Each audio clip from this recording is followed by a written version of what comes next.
Hello guys, what is up? Welcome back to a brand new video. Today we are reacting to Game Theory. Can Sonic survive his own speed? Sonic the Hedgehog. Now, do I think that Sonic can survive his own speed? Probably. But I want to see how realistic it is. What can MatPat calculate and theorize to shut down Sonic? I don't know, but you know, it's a little bit interesting. I love MatPat in his series. I think this was the MatPat era. I think so because it's like the OG Game Theory, right? Like look at the MatPat. Okay, W style. All right. I love Game Theory. Not as much as I like Film Theory though. Y'all know I love Film Theory. I'm constantly reacting to Film Theory. Y'all already knew that I'm like a big Film Theory person, but I'm fine with Game Theory. I think I did Poppy Playtime Game Theory reaction. And then I feel like the Cyberpunk one should have been a Game Theory, but it's a Film Theory. I don't know. But anyways, guys, let's just get right into this video. The first time I did a Sonic episode on Game Theory was 5 years ago, which makes me stop and wonder, what else was going on 5 years ago? Flashback.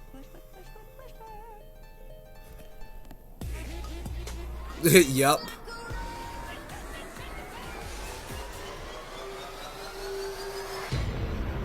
Oh boy, maybe we shouldn't be revisiting this era of internet history. Oh, I missed that, though. I missed that era of internet history. That was a good era, guys. Who agrees? That was a real... It's better than what we have now. Veiny day, bro. Just better than what we have now. Skibbity toilet, chat. Oh,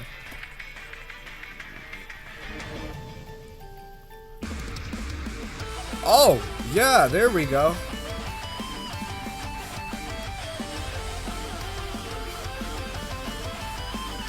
OG intro.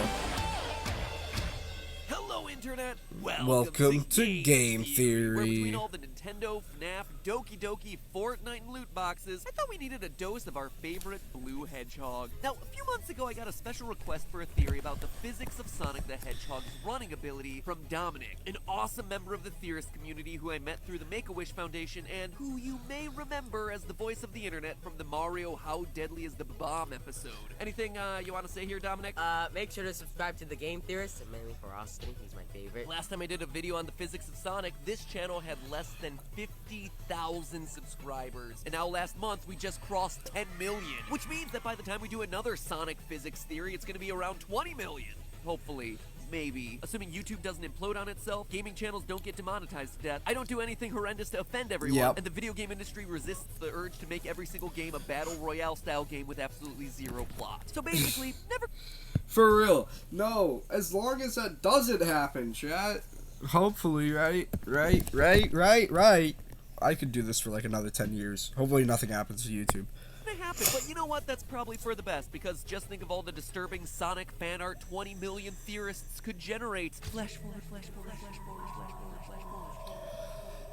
Anyway, when I met up with Dominic, which, let the record show, did not happen in my recording closet. We went out for pizza, thank you very much. His parents were there. I am not as creepy as I seem. He asked me the following. If Sonic runs so fast, what would happen to his legs? Wouldn't they wear out and get hurt? Which, honestly, is a completely legitimate question and completely deserves an answer. I mean, it just stands to reason that it can't be good for anyone, much less a rodent that's basically a mango with legs to run that much and that fast. So today we're putting this adorable little hedgehog's feet to the test to see if Sonic would survive his own primary game mechanic, or whether his arthritis by the end of the first level should be sending him to Rehabilitationopolis Zone. Figure out whether Sonic is...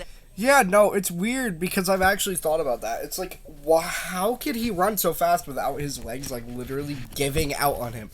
Like, I play the game, bro is, like, has superhuman level abilities. actually going faster. Whether he's dead on his feet, we have to know something about the actual mechanics of running. Running is something that a lot of us are lucky enough to take for granted, but it also seems like common knowledge that running puts a lot of stress on your body. I mean, we've all heard the warnings, right? Too much running is bad for you because of all the pounding of your joints on the pavement, especially the force delivered on your knees. Knees are what are called hinge joints, made up of just 3 bones and a relatively thin layer of protective padding called cartilage. When running, every single step puts an immense amount of force on that one joint. To make matters worse, cartilage is one of the few types of tissue that doesn't regenerate in the body. And after so much abuse, it doesn't seem unreasonable to assume that by the time Sonic's a few levels in, he's gonna get hit with rigid stiffness in his knees, bones grinding against one another because he's worn out the cartilage, throbbing, agonizing pain, and an extreme loss of mobility. In other words, Sonic would be demonstrating all the hallmarks of osteoarthritis. But in order to know for sure, we have to dig deeper. Just how long is it going to take for Sonic's knees to give out? 1 game? 2 games? 1 level? I mean, he is running super fast and taking a lot of steps in that first act of Green Hill Zone. So let's get to it fast. As I said before, the knee is made up of 3 bones. Those bones are the femur, better known as the thigh bone, the patella or kneecap, and the tibia, aka the shin. Between all of those bones, you have 2 types of cartilage. Hyaline cartilage, which covers all the areas in which the bones articulate, and fibrocartilage, that acts as padding around the balls at the end of the bones. Articular cartilage and fibrocartilage are found in the knees of pretty much everything that has knee joints, and yes, that includes hedgehogs. But honestly, for the purposes of this episode, I had to stop treating Sonic like a hedgehog and treat him more like a human. And that's for good reason. Hedgehogs don't actually have the physical capacity to hold themselves up the way that Sonic can. Their muscles just don't support it. Their bones aren't structured for standing upright on 2 legs. So in order to get any kind of real-world calculations here, we need to assume that Sonic's joints can function just like a normal person's would. So let's see what kind of force Sonic is producing. In other words, Sonic forces. Hey, so funny. You get it? Because that was a game that came out called Sonic Forces. You know what? Sir Isaac Newton would have appreciated it, alright? In a study run by Southern Methodist University's Locomotor Performance Lab, they calculated the force of running to be 2.32 times body weight when running at 5 meters per second, and 4.64 times body weight when running at 10 meters per second. At the SMU lab, they use this kind of data to demonstrate that running force increases linearly with speed, making it really easy for us to calculate the force of running at higher speeds like the ones that Sonic is going to be running at. We'll just need Sonic's official weight and his speeds of... oh, God. We need to calculate Sonic's speed. Now, if you've watched this channel over the last 5 or 6 years, then you know Sonic's speed has been a bit of a sensitive subject for viewers of this show, but I'm gonna try to get a reasonable number of calculations, so hopefully even Blue Hedgehog for life and I greater than 3 Sonic 69 in the comments will be satisfied this time. We have some canon information that we can absolutely start with. Specifically, according to Sega of Japan's Sonic profile, that Sonic weighs in at 35 kilograms, which honestly is pretty heavy for a hedgehog, but only about half the weight of your typical human. I also know, based on your very vehement comments from that Sonic is Slow episode, that Sonic actually has 2 officially canon heights, which are 3 foot 3 inches tall for modern Sonic and 2 foot 6 inches for classic Sonic, which we know from the original Japanese Sonic CD game manual. We also see the height difference at play in any game where classic Sonic and modern Sonic appear together. One great example is in Sonic Generations. But to absolutely 100% make sure that everyone is happy here, I ran all of today's calculations with both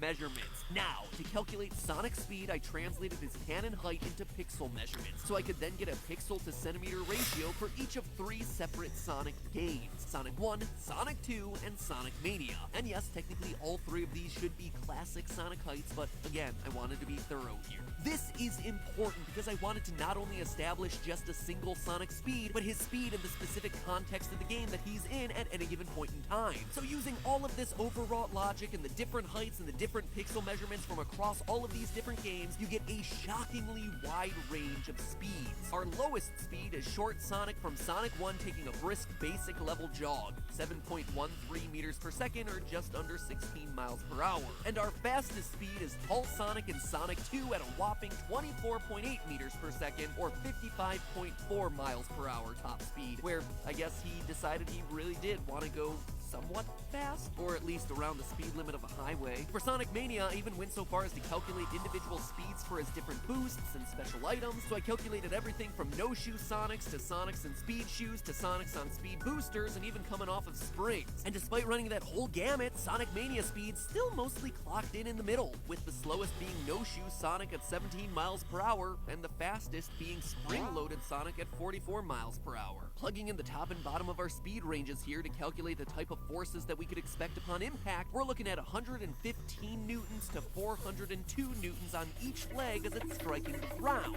Now, for context, when Usain Bolt ran the 100-meter sprint back in 2009, he clocked in at 12.27 meters per second. And weighing in at 88 kilograms, even he is putting more force on his legs at 440 newtons than Sonic is. But there's an even bigger issue here. Remember how I said that we're all told that too much running is bad for us because of the pounding on our knees? Well, it's a complete lie. A total old wives' tale. Multiple studies from NPR to Runner's World to Prevention all state that, quote, runners appear to have no more risk of developing osteoarthritis than non-runners. Believe me, I tried looking for other credible sources here to refute what I thought must have assuredly been bunk science. Big Runner over here is trying to pull the wool over all of our eyes, but no. Quote again, in a cross-sectional study of almost 75,000 runners, there was no evidence that running increases the risk for osteoarthritis, including marathon participation. I was shooketh. And believe me, this totally bums me out because I'll take any excuse to not exercise. But it turns out that running is unfortunately good for us. The cartilage doesn't wear away, it actually gets stronger when you use it. Huzzah. Sorry guys, it looks like I have to invest in a treadmill. So there you have it. The idea that running causes injuries is a total myth and has been debunked by repeated scientific studies. Sonic's running would not be bad for his health at all. This theory just, damn it, I literally feel defeated. Oh, wait a minute. That's it. Play that back, Ronnie. It's not the running that's gonna damage Sonic, it's the stopping. Look at how terrible that form is. This has gotta be the thing that's gonna do him in. After all, we know that he's traveling really fast and he's just digging his heels. Yeah, but think of like when you're going on a swing, right? Okay. When you're on a swing, and you're going really, really, really high, really, really fast, you're picking up speed, and you start going really, really fast, right? And you put your legs out to stop. That means, you hear me out. That means, therefore, that means that Sonic could just be smart about it, right? It could just kind of work like the way a swing does. Into the ground. We can clearly see in the games how he's stopping almost on a dime and turning around so quickly that cannot be good on his hinge joint of a knee. Just when Sonic thought he was out of the Green Hill Zone, he is in for a world of scientific hurt. We've talked about this kind of problem in the past with everything from Link's hookshot to Assassin's Creed's Leap of Faith, but video game characters still can't seem to learn their lessons about momentum. Specifically that when you change it really fast, you tend to lose an arm, or rip yourself in half, or just plain kill yourself. So is Sonic changing momentum gonna shatter his knees into 1,000 pieces? I can only hope, because then I can put it in the title and it'll be really exciting and no one will claim clickbait. To figure this part out, I went back to the speed calculations again, except this time I didn't just need to know his speed, I also needed to know how fast he stops. So once again, I used that whole range of speeds calculated over multiple Sonic heights and multiple Sonic games using multiple Sonic speed multipliers, since the impact of stopping from 16 miles per hour versus 55 miles per hour is gonna look pretty different. I calculated stopping speed using the same formula you'd use to calculate the force needed to stop a car. This is, at its core, an energy transfer problem. So we basically need to calculate how much kinetic energy Sonic is losing from stopping using the classic equation, kinetic energy equals 1/2 times mass times velocity squared. Then figure out how much force that translates to using the energy force equation, energy equals force times distance. And this all makes sense if you think back to physics, right? As Sonic slows down, he's losing kinetic or movement.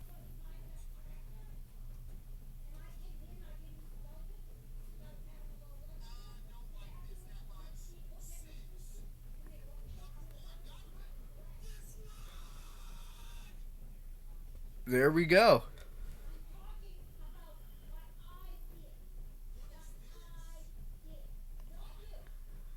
There we go.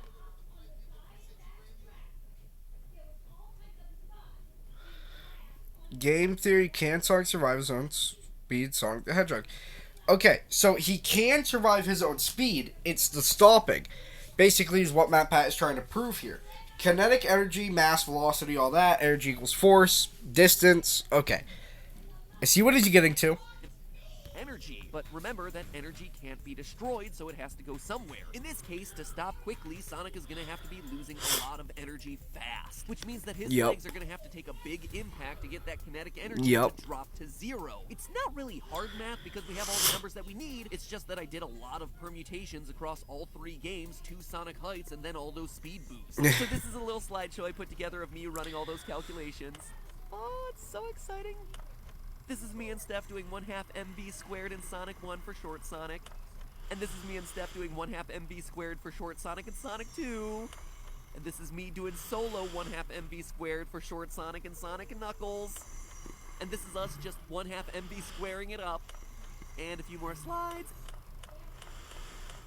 And we're done. In calculating how much kinetic energy Sonic is losing, I noticed 2 things right away. One big factor in kinetic energy is mass. How much something's gonna weigh. Sonic only weighs 35 kilograms, which is just the average weight of an 11-year-old girl in the US. So no matter how fast Sonic is going, he's always gonna have less kinetic energy because he's just so lightweight. Once I calculated all the kinetic energies of all of our Sonics, we had a range of just over 1,000 joules of energy lost to over 10,000 joules of energy lost. That last calculation was for tall modern Sonic, as in Sonic 2. Now that sounds like it's a huge spread, and honestly it is, but the actual force of the stop has to do with another big variable here, and that is stopping distance. One detail in the Sonic franchise that I never noticed and am only now appreciating that I've started to do the research on it is that Sonic has a slightly different stopping distance across each game, and as he goes faster, his stopping distance tends to increase, which is what he does the real world behavior to be like. Good attention to detail, guys. So again, I did all of the same calculations using pixel measurements from tall and short Sonic across all 3 games across all different scenarios. Based on pixel measurements and Sonic's stopping animation in each game, I found that the stopping distances varied from just under 1/2 meter in Sonic 2 using short Sonic to 6.23 meters in Sonic Mania if you choose to calculate using tall Sonic. That is an enormous range, but again, I gotta make sure that I Heart Sonic 69 is happy. If you see him in the comments, make sure you say hi. I'm sure he could use a friend today. So finally, after getting all the kinetic energy calculations and all the respective stopping distances, I plugged it all back into the force equals energy times distance equation and came up with the range of stopping forces on Sonic's legs throughout the various games. The forces ranged from 641 newtons for Short Sonic and Sonic 2 all the way up to 2,300 for tall Sonic in Sonic. So there is a chance his knees may shatter. But, once again, like I'm thinking on my side, it just depends on the distance and ratio of the distance and speed between his stopping. And what do these numbers mean? Did we crush Sonic's bones into 1,000 Probably pieces not. when he tries to stop dead in his tracks? Is the force so great that his legs would fall off or he explodes upon impact before Green Hill Zone is finished? My little theorist heart went pitter-pat as I looked up the scale of what these numbers translate to, and I found that they don't do anything. Exactly. What? That can't be right. Carry the 2, don't forget the square, divide by the fraction. No! Sonic doesn't just not shatter the bones in his body, he doesn't even sprain an ankle. I was so positive that he would meet the same sort of end as all the other video game characters that I have running into walls, leaping off of buildings and the like. But miraculously, somehow, no matter how I slice the numbers, Sonic is 100% fine. On the low end. Yeah, I guess. I mean, basically, yeah, it's not the same as, like, it's not the same as your other theories when you do all the calculating and you find out, like, oh, someone's arm could rip off. Because that's just common sense. When you're running, think like Usain Bolt. He eventually stopped. Think like somebody on a swing. The way they stop is they put their feet out. And, once again, through game logic, sometimes Sonic is, if I remember correctly, he didn't stick his feet out to stop. It was more of, like, almost like a jump. to stop. Which would probably hurt. Probably would put some strain on your legs, but it wouldn't. You're out fine. No injuries. 1,000 newtons is the average bite force of an adult. It's about 225 pounds of force, which is the force that bodybuilders can achieve lifting huge weights. Obviously, it's not breaking any bones. At our maximum force calculation of 2,385 newtons, there is a chance that Sonic could tear his ACL, which will technically tear at 2,312 newtons of force. But that's only if you're going to take the force on one leg from a couple of very specific angles, meaning that in most cases, Sonic is going to be completely fine. If we had any chance of breaking a bone, we'd need to almost double the amount of force on Sonic's legs, up to about 4,000 newtons to break his tibia, and even higher if we wanted a thicker bone to break or his bones to shatter. It just turns out in the games, whether the designers meant to or not, they made Sonic 1, light enough, 2, slow enough, and 3, gave him enough stopping distance to slow him down in a safe manner. Yeah. I can't believe I'm saying this, but it looks like Sonic got me. Or did he? I measured his speed in a variety of 2D games using a variety of speed boosters. But what if Sonic is truly able to roll around at the speed of sound like his song indicates? It turns out that if rolling, he does, okay, the rolling part is a little bit, that was what I was thinking he would get to. Because the rolling part, he rolls himself up into a ball and then just rolls us really super fast. To run the numbers, the stopping distance for Sonic is going to be about 69 meters, and the force of the stop would be 29,842 newtons. 30,000 newtons, which is more than enough to shatter most of the bones in Sonic's body. Huzzah! And yes, that's the sound of me celebrating a fictional hedgehog breaking every single bone in his body. Because here's the long story short. If Sonic truly lived up to his own height, he'd be completely debilitated every time he tried to stop. So it's here, loyal theorists, that I leave you with a choice. Either Sonic destroys his body every time he fires up his top speeds, or we can just agree that Sonic is slow. But hey, that's just a theory. A game theory. Hope you enjoyed it, Dominic. If you want to see my first ever controversial Sonic is slow theory, well then speed your way over to the box on the left. Look at how much more... You know, Sonic is slow. I will accept that, because here's the thing. I guess rolling in a circle would technically, at how fast he can go, would technically kill him. But that is not the point. Anyways, I will see you all next time. Bye-bye.